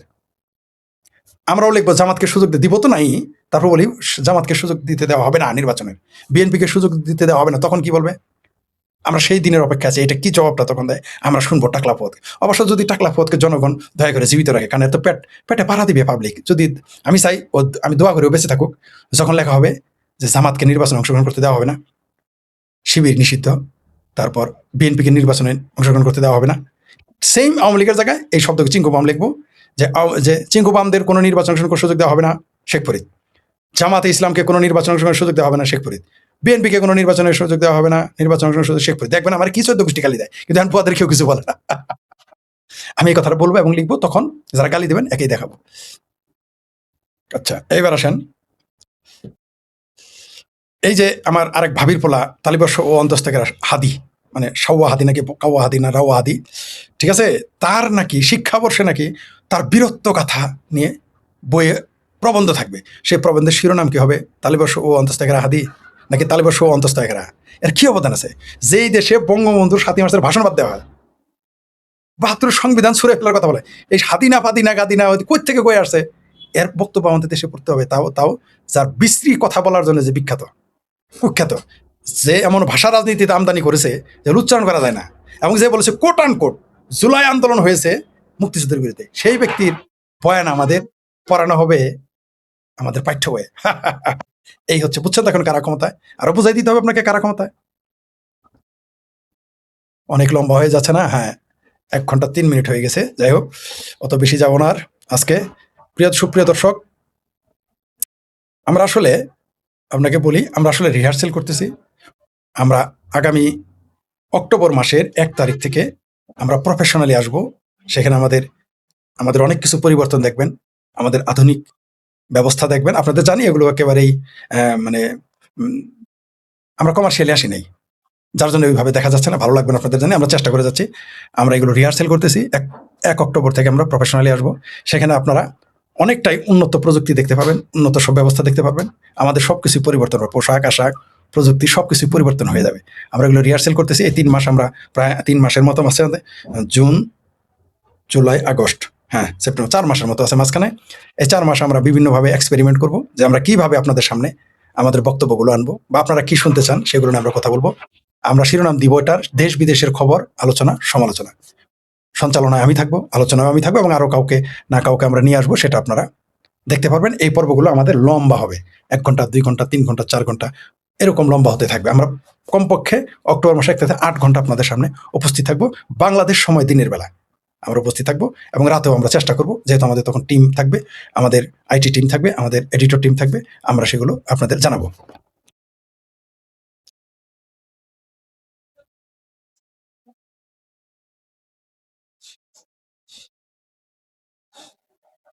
আরেকটা নিউজ শুনাই, এই যে দেখেন, এই যে টুপিয়ালা দেখতেছেন না, পাকিস্তানের লাল টুপিয়ালা, এই লোকটাকে পাকিস্তানের আপনি যে কোনো টিভি চ্যানেল খুলে আরে পাবেন, এর কোনো না কোনো ইউটিউবেও পাবেন, টিভি চ্যানেলের বক্তব্য দিতে। একটু লাল টুপি পরে থাকলে প্রচন্ড জঙ্গি মার খেলো, প্রচন্ড ভারত বিদ্বেষ, ইহুদি বিদ্বেষ, আমেরিকা বিদ্বেষ ভরপুর। সে কি বলছে জানেন? শুনেন, এটা হচ্ছে নবভারত টাইমস পত্রিকায় আসছে, সেখানে লিখছে, পড়ে শোনায় আপনাকে, এই যে পড়ে শোনাচ্ছে হিন্দি থেকে, नवभारत टाइम्स। हाँ, लिखसे पाकिस्तान में लाल टोपी के नाम से कुख्यात जाहिद हामिद ने बांग्लादेश के खिलाफ जमकर जौहर उगाला है।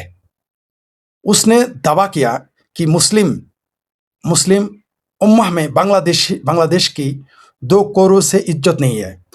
उसने बवाल किया कि बांग्लादेश ने पाकिस्तान से अलग होकर पिछले 50 साल में क्या हासिल कर लिया है। उसने कहा कि किस घर में लड़ाई झगड़े नहीं होते हैं, लेकिन इसका मतलब ये नहीं है कि तुम अल्लाह की उम्मत पाकिस्तान आग लगा दो। जाहिद हामिद का ये बयान तब चर्चा में है जब बांग्लादेश और पाकिस्तान के संबंध इतिहास के सबसे अच्छे दौर से गुजर रही है। दोनों देश के बीच कोई उच्च स्तरीय दौर हुए हैं और सैन्य संबंध भी बढ़े हैं। কি বলছে যে বাংলাদেশি মুসলমানদের নাকি পৃথিবীতে 2 পয়সার দাম নাই। আমরা নাকি এই 50 বছরে স্বাধীন হয়ে কোনো কিছু হাসিল করতে পারি নাই। কোনো বক্তব্য শুনেছেন এই বদমাইশটার বিরুদ্ধে বাংলাদেশে? এটা যদি ভারত বলতো এতক্ষণ কেউ দেখতে পারতেন কি বলতো। শুধু তাই না, সে আরো বলছে আমরা নাকি শুধু মাছ খাই। দেখেন ওটা লেখে নাই, আমরা মাছ খাই, আমার শরীর গন্ধ, আমরা মাছ খাই। এটা উর্দু ভাষীরা কিন্তু বলে, আপনি দেখবেন, সেটা ভারত হোক, পাকিস্তান হোক, বাংলাদেশের বিহার হোক, দেখবেন আমরা গালি দেয়, এই তুই মাছ খাস। ঠিক আছে,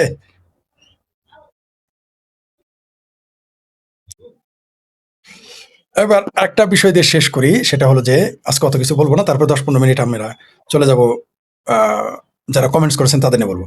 তারেক রহমান বলেছেন, সময় টিভির আমার কাছে যেটা আসছে, তিনি বলেছেন যে কেউ বিদেশি বিনিয়োগ আনতে পারলে 1% পরামর্শ ভাতা দেবে সরকার।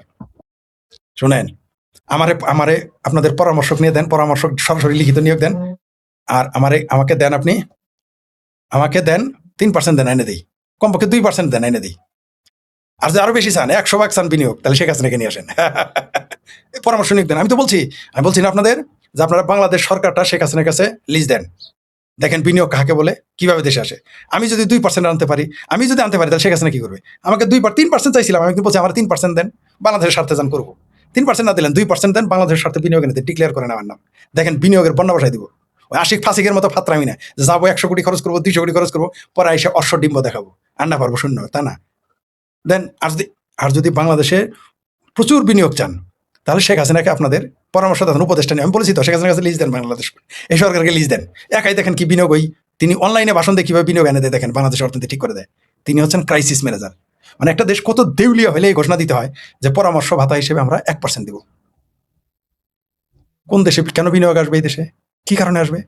এই দেশে আইন শৃঙ্খলার যে চরম অবনতি, এই দেশে মৌলবাদীদের যে আস্কারা দিয়েছেন, যে দেশে মৌলবাদীদের আস্ফালন, যে দেশ দখল করে নিয়েছে এখন মোল্লা মিলিটারি, সেই দেশে বিনিয়োগকারী আসবে। পাগলা কোথায় কামড়েছে বিনিয়োগকারী? এত বোকা আপনারা? বিনিয়োগ করেন, আপনাদের শিল্পপতি নাই, বিএনপির জামাতের শিল্পপতি নাই, হাজার হাজার কোটি টাকার মালিক নাই, বিনিয়োগ আপনারা একটা করে দেখেন না, কারণ আপনারা জানেন যে এই দেশে বিনিয়োগ করলে উঠে আসবে না।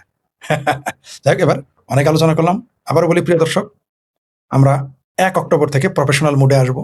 আমাদের ভিন্ন রূপে আমাদের দেখতে পারবেন।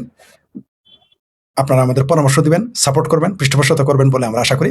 আমরা পৃষ্ঠপোষকের সন্ধানে আছি, আমরা পৃষ্ঠপোষক পেয়ে গেছি অলরেডি। আরও আমাদের যেহেতু এডিটর টিম থাকবে, আইটি টিম থাকবে, তাদের জন্য তাদের সাপোর্ট করতে আমাদের পক্ষে সম্ভব না, কারণ 8 ঘন্টা ইউটিউবের ইনকাম দিয়ে এতগুলো টিম পালা সম্ভব না, এটা আপনারা ভালো করেই জানেন। অবশ্য যদি কেউ বিজ্ঞাপন দেন তাহলে আমরা পারবো। আপনারা বিজ্ঞাপন দিয়ে সরাসরি অর্থ দিয়ে আমাদের সাপোর্ট করবেন আশা করতেছি, এবং পরামর্শ দেবেন। আমরা 1 অক্টোবর থেকে প্রফেশনাল মোডে চলে আসতেছি। আমরা বিভিন্নভাবে কাজ করে যাচ্ছি, এগুলো আমাদের তাদের অংশ। শিরোনাম থাকবে, বিভিন্ন শিরোনাম থাকবে, তার একটা অন্যতম দেশ বিদেশের খবর, আলোচনা, সমালোচনা। এবার যাই, আমরা আপনাদের কিছু, বেনজিকে না দুবাই থেকে গ্রেপ্তার করেছে, কথা সঠিক আমার সন্দেহ আছে। হ্যাঁ, আপনার মুখে দেখে গিয়েছে যে কি, যে বেনজিকে দুবাই থেকে গ্রেপ্তার করা হয়েছে, কথা সঠিক, আমি সঠিক জানি না এখনো। তারপরে কি ঠিক বলেছেন ভাই, আমাদের 55 বছরের মধ্যমায়ের দেশ হচ্ছে পাকিস্তান, তো এটা ফকির মিসকিন হইতে পারেনি। জি ঠিক বলেছেন। ওই জায়েদের ওই বদমাইশ মূর্খটা, ওই জায়েদের মনেই নাই পাকিস্তানের লাল টুপিয়ালা, যে ওদের সংসদে ওদের মায়ের ভাতারেরা দাঁড়িয়ে বলেছে আমি বাংলাদেশ বানাদো, ভুলে গেছে গাধাটা। আচ্ছা, এই যে এক বাটপারে লেখছে, তোর কি যোগ্যতা আছে আশিকের মতো ক্ষমতা আছে ছেলে? আরে গাধার বাচ্চা গাধা, আশিকের পিছে তোরা যে টাকা খরচ করছো তারা 100 ভাগের 1 ভাগ আমাদের পিছে খরচ করে। আমাদের যোগ্যতা আছে কিনা ওখানে বলে দেখ পারে কিনা? আশিক তো তোর বোনের ভাত 5 পয়সা আনতে পারছে নাকি? ওই বালসা লোকের কাছে পাচ্ছে বাংলাদেশে বিনিয়োগ আনে, দেখে না? আমাদের ওইরকম লাল পাসপোর্ট দে আর ওইরকম 5 স্টার হোটেলে দে, দেখ আমরা কি, আমাদের ভাতা দিতে হবে না, শত শত কোটি টাকা দেয়, তো 5 পয়সা আনতে পারস নাই। আর আমরা এখনো মুগ্ধ বললে 200-400 কোটি টাকা বাংলাদেশের বিনিয়োগ, শুধু মুগ্ধ বললে চলে যাবে, রেডি হয়ে আছে, রেডি খালি মুগ্ধ বলবো চলে যাবে। আশিক ফাশিক তোর মায়ের বইনে লাঙ্গেরা পারছে নাকি আমাদের মতো? পারবে? চ্যালেঞ্জ করলাম আশিকের বল, আশিকেরও 5 স্টার হোটেল দিবি, আমারও দিবি, আশিকের তো কত কিছু, আমার শুধু বিমান ভাড়া দিবি, বিমান ভাড়া আর হোটেল ভাড়া, দেখ তোদের কত বিল। আর আশিকের 500 বছর হাত দিলাম, দেব 5 পয়সা বিনিয়োগ বাংলাদেশ আনতে পারি কিনা। আর বলার বেটা আশিক ফাশিকের মতো যোগ্যতা আছে কিনা বল না, দেখি তোদের সরকারকে বল না, দেখ করে দেখাইতে পারি কিনা দেখ।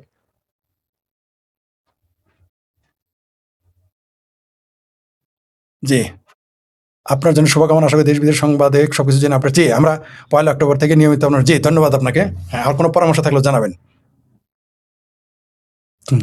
এই যে আরেকজন লেখছে, এই যে জামাতি মালা এসে গেছে, আব্দুল্লাহ এসে গেছে নাকি, কি Indian media propaganda has begun, it is clear from there এবার দ্যাট ইন্ডিয়ান রিপ্লেড, হ্যাঁ এলে সব ইন্ডিয়ান প্রোপাগান্ডা, সব এখানে ইন্ডিয়ান প্রোপাগান্ডা হয়ে গেছে।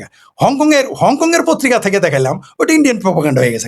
আরে ভাই, তোদের মাদ্রাসায় বলৎকার করতে করতে ক্যান্সার বানায় ফেলায়, সেটা কি তোরা প্রোপাগান্ডা মনে করস? হ্যাঁ, বামদের সবাই নিরপেক্ষ মনে করতো, আপনি গমন ফাঁস করে দিয়েছেন। জি না, হ্যাঁ ঠিক, এটা ঠিক, ফাঁস করে দিতেও হবে। জি, কারণ এই বদমাইশদের চরিত্র, চিঙ্কু বামদের চরিত্র তো। জি নমস্কার স্যার, জি নমস্কার। ফরিদ ভাই ব্যারিস্টার শাহরিয়ার কবির বলছে কি এই পড়া কঠিন হয় ভাই, ওইভাবে ইংরেজি অক্ষর পড়া কঠিন হয় বাংলা ইয়েতে। আওয়ামী লীগ কি পারবে দেশের বিরাট ধর্ম জনগণকে মুক্তিযুদ্ধ চেতনা? হ্যাঁ, আমার মনে হয় পারবে, চেষ্টা করলেই পারবে, কেন পারবে না? যেভাবে ঠিক মুক্তিযুদ্ধ বিরোধী চেতনা প্রতিষ্ঠিত হয়ে দেশে যদি হতে পারে, অবশ্যই মুক্তিযুদ্ধের পক্ষে তারা তৈরি করতে পারবে বাংলাদেশের মানুষদের।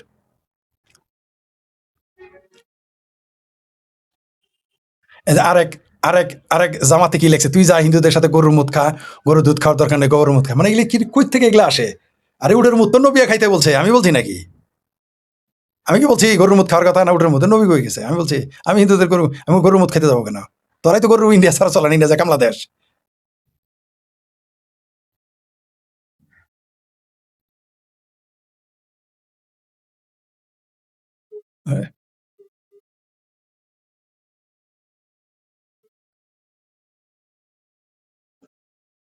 হ্যাঁ, রাতে আয়োজন করলে ভালো হবে। হ্যাঁ, রাতে একটা পর্ব থাকবে, আমরা দিনে তো থাকবোই, রাতেও একটা একটা পর্ব তো থাকবে।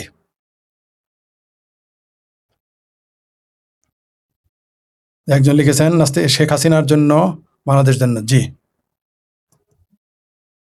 ভেরি গুড ডিসিশন দাদা, জি থ্যাংক ইউ। একজন লিখেছেন শেখ হাসিনা আসবে, বাংলাদেশ আসবে অবশ্যই। জি, আমাদের জিন্দাবির কমেন্ট ফরিদ ভাই, আপনার উপর শান্তি বর্ষিত হোক, হোক কুন ফাইয়া কুন। জি ধন্যবাদ আপনাকে মন্তব্য করার জন্য।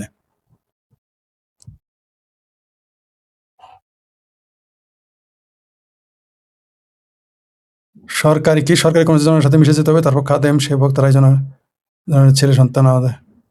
বুঝতে পারি নাই আপনার কথা। আপনার মুখে দাঁড়িয়ে কই হিন্দুদের দালাল? ভাই নজরুল ইসলামের তো মুখে দাঁড়িয়ে ছিল না, তারা পাকিস্তানের ইসলামিক আল্লামা ইকবালের তো দাঁড়িয়ে ছিল না, জিন্নার দাঁড়িয়ে ছিল না, তারাও কি হিন্দু দালাল ছিল মনে হয়? পদ্মা সেতু নিচ থেকে মাটি বিক্রি করতেছে কত কিছু করবে, এরা পিলার মেরে কি করবে? আর কিছু নাই তো দেশে, তো আর কিছু নাই।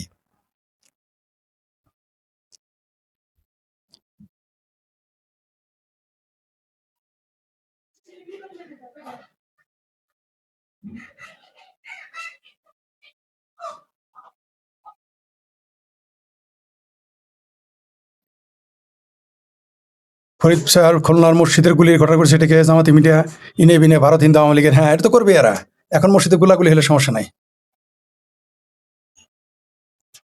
কলিমুল্লাহ স্যারের জামিন হলো, তাই নাকি? ভালো খবর।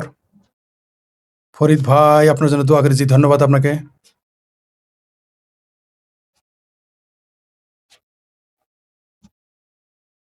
হ্যাঁ, নাস্তিক আব্দুল্লাহ মামুন আপনার ফেসবুকে কি প্রার্থনা করছে, কি বলে?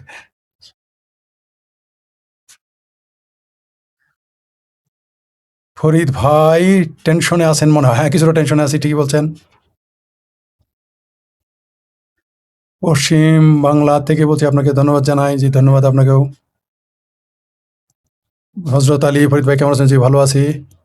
বাঙালি জাতীয়তাবাদ না থাকলে আমাদের সাথে, জি বাঙালি জাতীয়তাবাদ, ঠিকই বলছেন। একজন লিখেছেন আপনার হোয়াটসঅ্যাপ নাম্বারটা দিলে খুশি হতাম। জি জি জি, এই যে লিখে দিচ্ছি এখানে দেখেন, এই যে কমেন্টস বক্সে যান, লিখে দিতেছি। জি। ও মা, আরে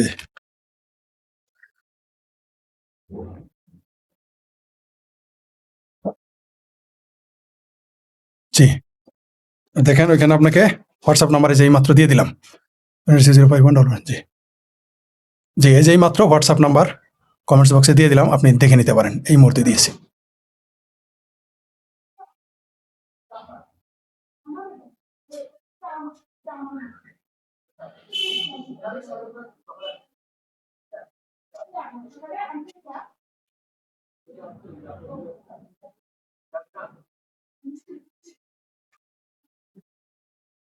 কি লিখছেন আপনি তো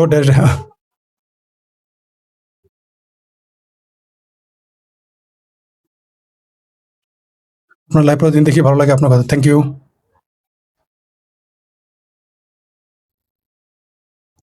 জি, I am from India, is a great fan of you for your honesty. হ্যাঁ, থ্যাংক ইউ ভেরি মাচ।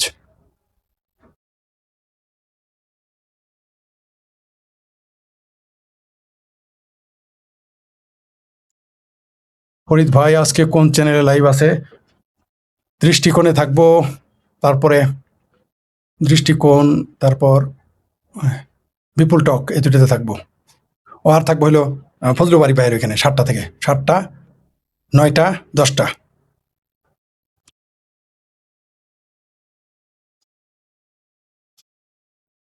একজন লিখেছেন আমরা অনেক দূরে যাব দাদা, আপনি এগেছেন। জি, ধন্যবাদ। একজন কি লিখেছেন, ভাই 5 আগস্টের পর থেকে আপনি আমরা লিডার, আমি দেশে আসলে আপনার সাথে থাকা। জি, ধন্যবাদ।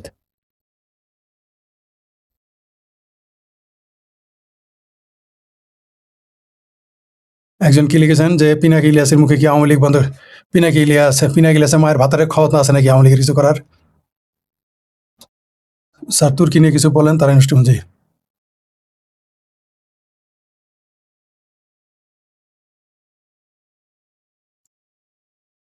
আপনি কি তামিল ভাষা পারেন? কিছু কিছু পারি, খুব কঠিন ভাষা। ফরিদ ভাই কি মনে করেন এবার আমরা বাকশাল গঠন করব? সম্ভাবনা কম, তবে বাকশালের অনেক কিছু নিতে হবে আওয়ামী লীগকে, যেগুলো সঠিক ছিল সেগুলো সবই সঠিক। বাকশালের দিকে যেতে হবে আমার মনে হয়।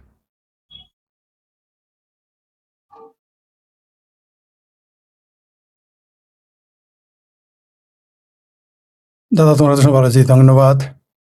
জাসদীরা কি আওয়ামী লীগের? না, জাসদীরা আওয়ামী লীগের অধিকাংশ বিশ্বাস করে না, মুষ্টিমেয় কিছু বিশ্বাস করে, মুষ্টিমেয়।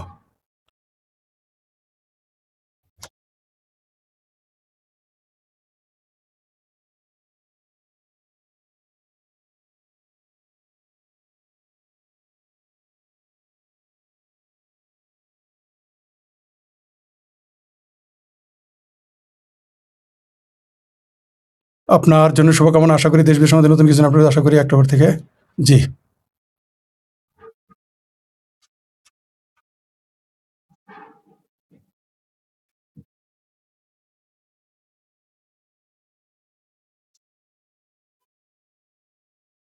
জি, ঠিকই বলেছেন যে কদ্দুস বয়াতি শেখ হাসিনার সাথে মুনাফি করেছে। জি, ঠিক।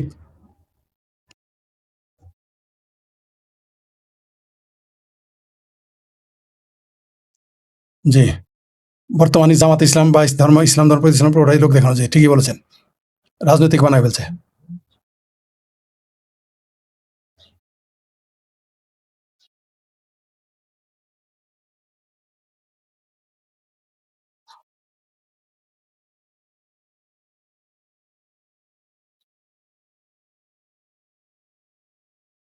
আমরা তসলিমা নাসরিন আপাকে রাষ্ট্রীয় সংবর্ধনা দিতে চাই। জি, আশা করতেছি যে যদি সুযোগ পাই কোনোদিন তারা আমরা রাষ্ট্রীয় সংবর্ধনা দিব।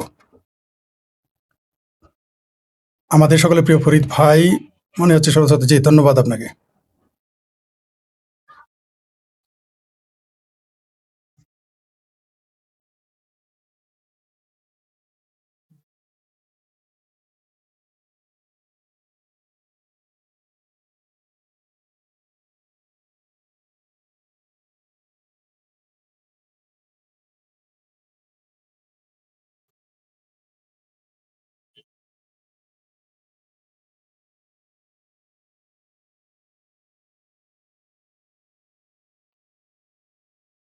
একজন লিখেছে যে ভাই আপনি ঘৃণা ছড়াইতে মুসলমান দোষ দিব না মানে মুসলমান বলৎকার শিখেছে আপনারে আপনি করেন কেন সব ব্রিটিশদের উপরে দোষ দিয়ে আপনার দায়িত্ব আপনি ছাড়াই দিবেন ডিমের আলি 6 টাকা 3 টাকা 3 ডিমের আলি 5 টাকা কিনে 3টা বেচবেন নিজের বেলায় টনটনা সব ব্রিটিশের দোষ আপনি করেন কেন তা